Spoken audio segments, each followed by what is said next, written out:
Krystal is a native of Selma, Alabama. Any Alabama or Southern girls in the room, say hey. Right, Amber, she is. She is the boss. A native of Selma, Alabama, Krystal Allen is the founder and CEO of K. Allen Consulting, a doctoral candidate at Columbia University, a well-respected former school principal. Most recently featured within Time Magazine and the 74. She is a 2019 Gambit 40 Under 40 recipient. Y'all listen to these motherfucking accolades.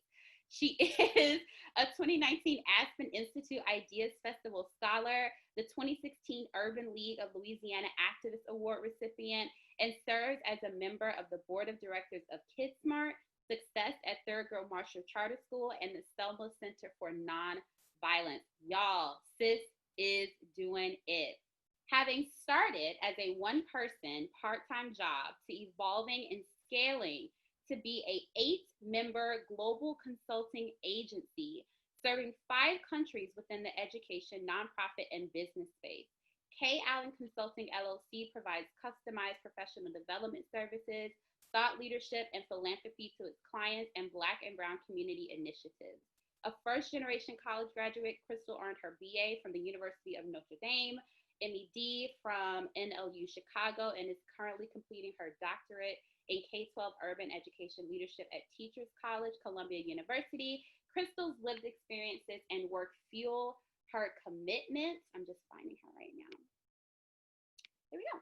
Fuel her commitment and passion for DEI, social justice, adult learning, and organizational development. Krystal! I'm so glad you're here. Let me stop sharing my screen so that people can see you. I am so grateful that you're here. I know that you're about to bless us. Y'all, what I said about the chat box still stands. I know that Krystal is going to give a dynamic keynote, so please go off in the chat box. Please at her. Please support her. Krystal, we are all yours. Keisha, you are so phenomenal for so many. I'm so grateful to share space with you all.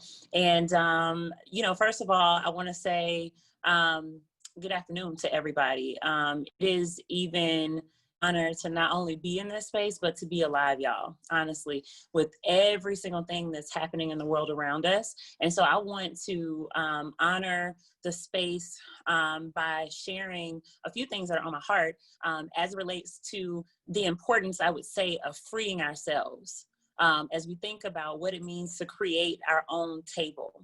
And lean into our entrepreneurial vision. I'm going to start by, telling you that in everything that Keisha just read, I can tell you that in 2016, on August the 24th, after 10 full years of being an educator and pouring back into my community and spending invaluable time with teachers and kids and parents, I was actually let go of my job. I was unjustly pushed out of my principalship, which our particular network or body of schools all had at-will contracts by honestly an act of clear, overt institutional racism. I was too Black to be in the role. At that particular time, I was told that the students that I engaged in social justice conversations with were too young to have conversations about race, that how I showed up in the space was too much, that I cared too much, that I did too much. And for me, showing up for our people and advocating for what's right and calling, and I know Keisha will respect this because she is so transparent, but calling BS for what it is never doing too much. That event for me changed the course of my entire life, y'all, because not only was it very traumatic for me in terms of racial trauma, it shook my entire world. In a 20-minute conversation, my entire livelihood went from the salary I made to $0. I felt at that time very crushed and very diminished in a lot of ways because I honestly had wrapped my value up in my job so much that I didn't quite know how to define myself outside of doing that work. I'm also a person of faith, and I knew that for something of that magnitude to be allowed, there was something great on the other side of it. Even if I couldn't see at the moment in time what would be on the other side.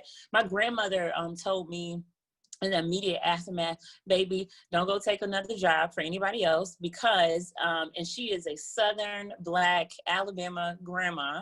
She said, I have seen you slave and I have seen you work. I've seen you be the first person at that school. You're the last person leaving, and you have worked tirelessly, in particular for people who you are more qualified than as your managers, them being your managers. And it's high time for you to bet on yourself. And for me, that meant spending time just reflecting, processing everything that happened. But I literally did not take a job. I didn't take a role for 6 months. And in that 6-month time period of me telling people no, folks would ask me to do workshops, to do coaching sessions for them. And I would say yes. One of my mentors eventually told me, that's like something you could do full time. It's called consulting. And I'm like, what is consulting, right? I just knew that I love to teach. I love to help people. I love to share. And eventually on the 1st of January in 2017, I founded my own consulting business. And the journey to founding it took a lot of imposter syndrome for me to work through, a lot of feelings of shame and embarrassment for something that I didn't deserve. But sometimes if we're not careful, we will allow ourselves privately to take in those messages about our worth. And so, I give that story to y'all to tell y'all that on the other side of everything that Keisha read, that is what I had to go through. Because I think so often we see, and this is church language to some folks, but we see the glory and we see the success and we see all that stuff, but we don't understand the full process of what people have gone through in the fire. And so what I want to leave with y'all today are 3 things. One is that we have to bet on ourselves, period. I believe is so crucially important to bet on yourself. Number one, by investing in yourself. You have gifts, you have talents, you have treasures, you have so much that you uniquely bring to the table that nobody else on this earth can do quite the way that you do. And it is important that you understand that it is never too much for you to pay whatever the price it is for a book, for a workshop, for a webinar, for a coach, for learning, training, development, to say that if you can invest that in other people to see them propel, who are you not to be investing in yourself to see your gift and your talent be taken to the next level, to impact way more people? Because this work is not about us. Right? This work is about how we can change the lives of other people and leave a legacy of change. The second thing that I want to talk about within this idea of betting on ourselves is the importance of advocating for yourself and what it is that you can do and what it is that you can offer. There are oftentimes spaces in rooms in which we sit in where we will give someone else the credit before we take credit for our own contributions. We will pump someone else up. We will cue someone else for opportunity, and you yourself can do the work. It is not egotistical. It is not self-centered to speak about what you can uniquely do, how you can lead that training, how you can present that workshop, how you can do that makeup session, right? Like whatever it is that you bring to the table, it's important to bet on yourself by speaking up for yourself and what it is that you can offer, because if you don't tell your story, who else will? And when other people tell your story, they can't tell it with the same power that you do, with the same passion that you do, because your lived experience and your story is behind it. And that is important to be honored.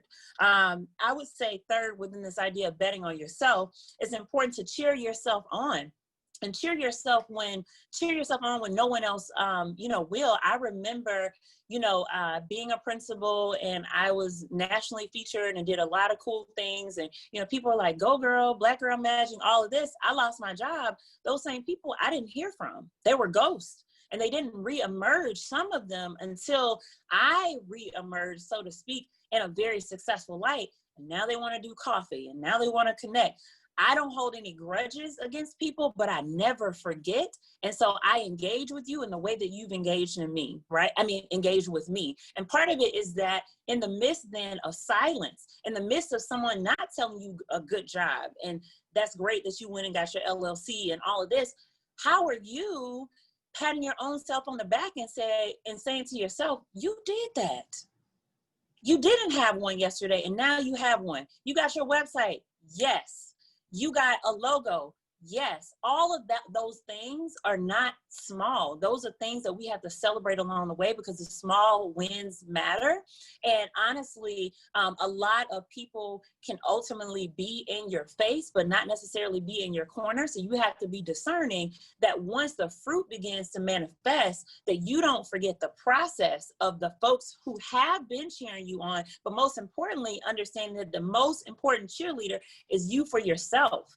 If you are not proud of yourself, if you don't love on yourself, if you don't care for yourself, people can give you 1,000 compliments, but you won't hear it at all. Because what you believe about yourself doesn't match what the outside world is telling you. And so it's important that you bet on yourself in those ways. The second big rock I want y'all to think about is this idea of giving yourself permission to imagine. I think that for us, especially as women of color, that means that we have to own and navigate and work through the imposter syndrome that we feel. Why is it that you're telling yourself that you need 5 more years until you launch? Why is it that you're telling yourself that you don't have enough experience to do this when everybody comes to you for that thing, right? It's something to be able to recognize the way in which we have really been the products of socialization that constantly makes us question ourselves as women and makes us question ourselves as women of color in particular. And I will also, note that within that, we have to recognize the fact that at a certain point, we will be getting in our own way to not own that and work through it and replace those messages with counteracting thoughts about who you are, the power that you do bring to the table, the intellect and the wisdom that you uniquely offer as well. I think that it's important when we talk about permission to imagine that we also still our minds and we still our spirits and we take note of opportunities where we give ourselves to just dream, y'all. Like dream about what something could possibly be. What is it that the world needs? Like, forget about money, forget about whether no one else has done it before, forget about all the things that seem to be restraints, right? And give yourself the ability to tap into your imagination, because particularly for those of you that are Black women that are watching this, we need your Black imagination. Your Black imagination will manifest and create the conditions for more Black excellence to be manifested, and the world needs to see it, right? You have to do that as well, because if we are defining our goals and our success by our proximity to whiteness, that's already off. And that's already really a mind frame of thinking that's deeply assimilationist. And we don't need that, right? We are good on our own. Our people are great. Our DNA is that of royalty, right? And so when we allow ourselves to imagine, that means that we get out of these very white dominant and white supremacist ways of internalized thinking that success needs to look like what he is doing as a white male entrepreneur. No, baby. Success looks like what I define it to be. My entire team is 100% Black and brown. We are Latinx, we are Black, we are Asian American, we are Middle Eastern. We are proud of it. I don't have one white staff member on my team. And I say that on purpose because when people see and say, how in the hell do you have a contract with Amazon? How in the world are you working with Deloitte? How have you worked with this company and that company? And how have you turned global? We've turned it because we betted on ourselves and we understand that everything that is Black and brown is not only just as good, it's better. Right?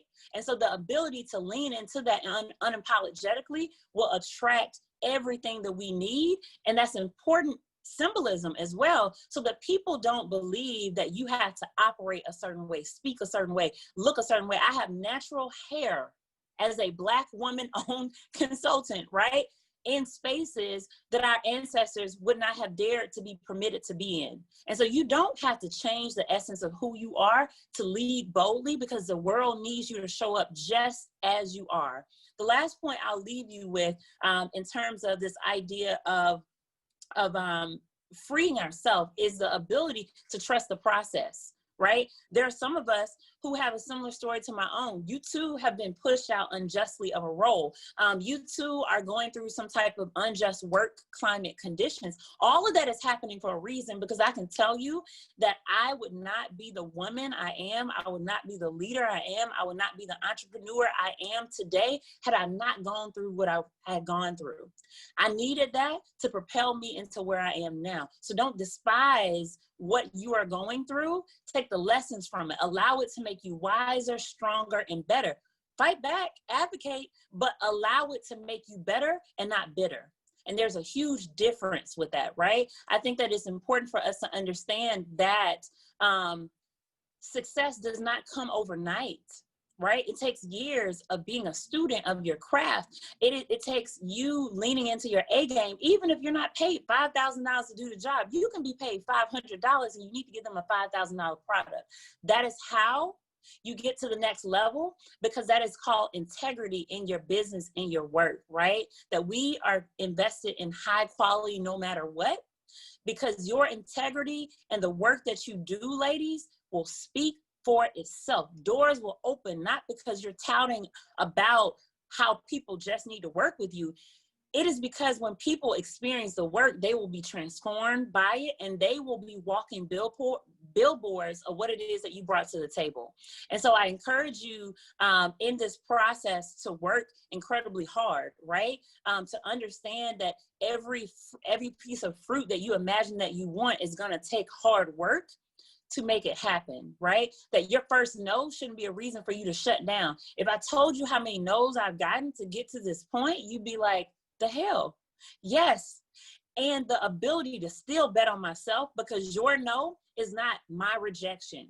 Your no is the fact that you don't have awakened eyes to fully see what I bring to the table. It just means that the next person who does see it will see it, will invest in it, and you will come on the back end, because there are several people that say, I wish I had worked with you, woulda, shoulda, coulda. Now you can book an appointment because the access is different, right? As you move along the work. And so I say all those things to say, y'all, that you are brilliant. You are gifted. You are talented. The idea that you have in your head and your heart is not on accident. We need you to be who you are. We need you to show up. We need you to launch. We need you to take your work to the next level. There's never been a moment in time for you to say yes to yourself. Today, in this moment, in this time, it's time for you to say yes to yourself.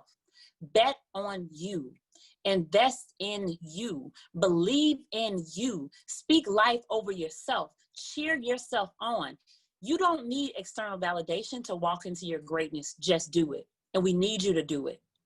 Allow yourself to also trust the process of everything that you're going through, to understand that every single thing that you are going through in your professional life and in your personal life has purpose. And it is your goal. It should be your mission to understand that purpose, to lean into it, and to allow that purpose to enrich you, to take your life, your impact, and your work to the next level. Last but not least, it's important that you give yourself permission to imagine. Break the chains off of your mind. Break the chains off of your heart, because we need the ideas, the gifts, everything that can come out of your imagination. This world desperately needs it. Your ancestors have given you a pathway of how they dreamed under just totally crazy, right? And outlandish conditions. Give yourself the ability to dream even in the midst of a pandemic. And so with this, I want to close by saying that you are enough. You are worthy. You can do this. You are not alone. Period. And I thank you so much for listening and participating in this incredible event today. Keisha, I give it back to you. Come on, Krystal. Krystal, why you had to do us like that? It's early. It is early. Child, I'm over here. For a second, I was like, am I on mute? Hollering like, yes, it's a, come on, somebody. Yes, I had to also check my makeup. Somebody put tearjerker. I'm like, now wait a minute, we got to make sure the lashes stay on. Krystal, I can't say enough how, one, I respect you. I admire the hell out of you because you have that on yourself and you are a testament of someone who is sure about your quality, you are sure about your worth. And so I hope that you saw all the comments of people who were just loving on you and admiring you. And if you could just tell them really quickly, like, where can they find you? They have the, they'll have the information, but I just want you to tell them, where can they find you? Where can they learn more about you and work with you? Yeah, absolutely. And I'll put it in the comment box as well. I am on Instagram as at k.allen, ALLEN .consulting. So it's at k.allen .consulting.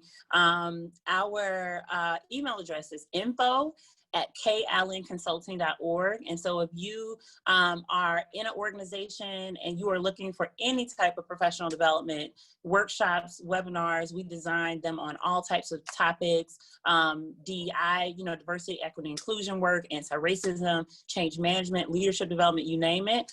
We also provide coaching sessions for people that are in the business world, are starting nonprofits, or people who are in the education space.